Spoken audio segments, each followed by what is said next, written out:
Сәлем баршаңызға. Жазы күні шөліңді басатын сусын керемет мохито дайындайтын боламыз. Ең алдымен осындай ыдысымызды дайындап боламыз. Содан кейін 1,5 литрді сары ағаш, өзінің арнайы сироптары болады. Кез келген мынандай лимон қосылған немесе арнайы мохито сиробын алсаңыздар болады. Сосын жарты лайм, үлкендеу жарты апельсин, мята қажет болады. Осылардың барлығын қазір ыдысымызға турап алатын боламыз.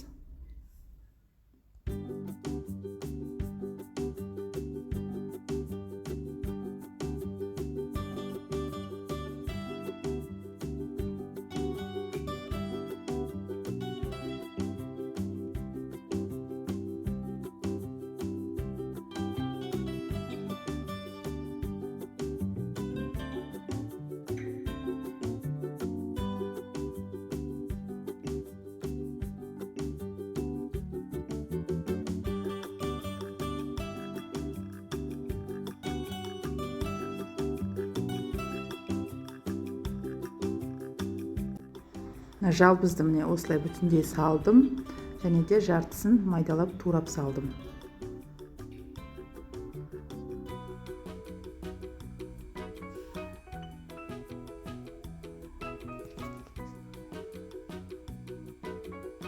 Енді кішкене апельсиннің дәмі шықсын деп осылай езіп қасықпен езіп жердім, суын шығарып.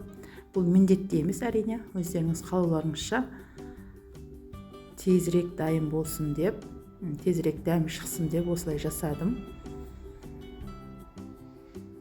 Енді осыған бағанағы дайын сироптан көп қоспаймыз, бір 50-100 граммдай қосамыз да.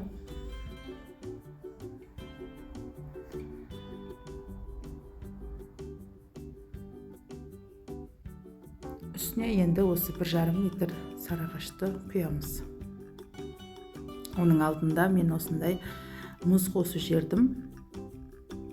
Қатты мұздай болсын десеңіздер, осылай мұзды қосасыздар, болмаса осылай дайындап алған соң холодильникте салқындатып іше берсеңіздер болады. Неке осыны жақсылап бір араластырып жібереміз. Сонымен керемет сусындардың бірі мохито дайын.